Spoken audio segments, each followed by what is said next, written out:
Back in the 2010s, Games Workshop, the parent company of the Warhammer brand, went through a rash of absolutely virulent copyright takedown lawsuits. These were issued to community fan forums that used Games Workshop's copyrighted terms such as Warhammer in their titles, which was absolutely unhinged. Community gathering places are an important part of any brand, especially one that is as community-oriented as a tabletop miniature game, and so actively going to war with these communities was largely considered to be kind of a dick move. And unfortunately, Games Workshop behavior in this manner has not really ever changed. In recent times, they've issued copyright takedown requests to fan animators and other content creators online, and as of literally just today, they've gone after the online play community on Tabletop Simulator. For those who don't know, I make a lot of content on Tabletop Simulator for Warhammer 40,000, and it is essentially a physics sandbox that is designed for importing board games and other tabletop style games like RPGs and miniature games onto a digital medium and playing them online with your friends. The system itself is incredibly bare bones. It essentially just has some generic assets as well as basic scripting functions and a couple of other features. However, it is open-ended enough that players can import basically whatever they want into the game. And for the last decade since Tabletop Simulator's release, that has also included members of the Warhammer community who have designed, built, or imported models for the game in order to play online. And as of today, a lot of those models are being issued with DMCA copyright takedowns from Games Workshop's legal team. Essentially, two main mods are required to play Warhammer 40k on Tabletop Simulator: a map base that includes all of the scoring and a lot of the measuring functions of the game, as well as an army import tool, something that adds a lot of additional functionality to miniatures and allows you to organize your miniatures into armies based on army lists. And today, the creators of the most popular of each of these mods, the Force Org mod as well as Hutbur's map base,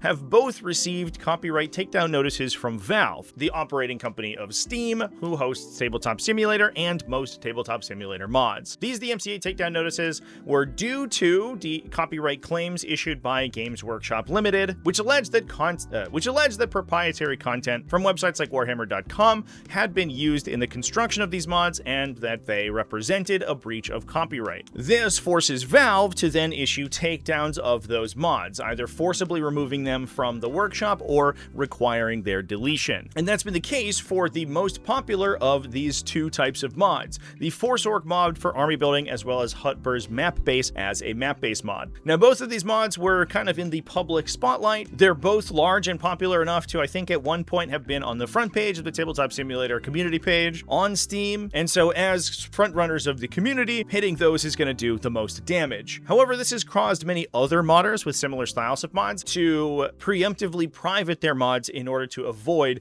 any copyright takedown notices. Now, this isn't the first time that Games Workshop has issued claims like these. In the past, they've done massive blanket attacks on dozens of different mods that were used to play Warhammer 40k in previous versions on the Steam Workshop. After those fast attacks, hosting of these mod files have moved from Steam to third-party websites that are hosted by anonymous individuals so that players can download the files and import them directly into Steam manually. It just makes the process slightly more difficult rather than removing it altogether. Tracking down and taking down each of these individual mods independently would be almost impossible, so when they are hosted on the Steam Workshop altogether, they are kind of an easy target. In the last couple of years, however, we've experienced kind of a golden age of Tabletop Simulator 40k after the massive influx of players into the online format, myself included, during COVID quarantines. A lot of both competitive and casual communities have moved to playing online more often. And I think generally speaking, it has been considered that online play is a big boon for the brand as a whole. While it's never going to hold a candle to the community organization or the competition of IRL play, and so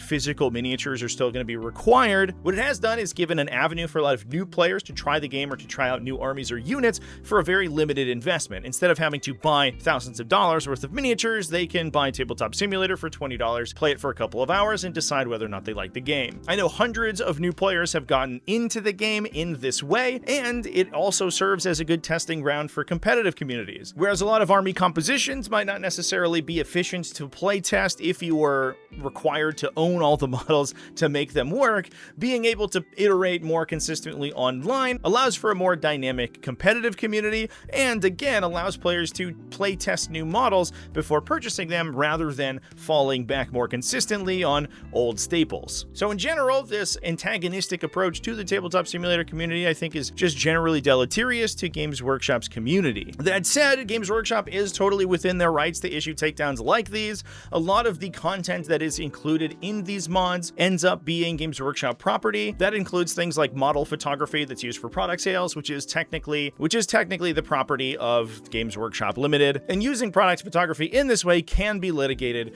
by its controlling company. So while there is, of course, legal precedent for Games Workshop to be able to do things like this, I think everyone can agree that it generally is kind of a dick move. This unfortunately reinforces a long-established precedent of Games Workshop being incredibly litigious when it comes to their intellectual property at the expense of the community that enjoys those properties. It remains to be seen exactly how the Tabletop Simulator community is going to survive moving on into the future. Of course, as I mentioned before, it's in no way going away, but it will become a little bit more difficult for new users to get in and utilize these mods. I'm sure I'll make some content in the future about how community organizers choose to make these files available for the community as the smoke clears in the aftermath of these DMCA notifications. But with that, that's all I had to talk about today. A little bit of a somber note today, unfortunately, but let me know down in the comment section what you think about this situation. Thanks for watching all the way to the end of the video. Thanks as well to everybody who supports me, whether that's over on Patreon at patreon.com/TacticalTortoise, YouTube channel members, or Twitch subscribers.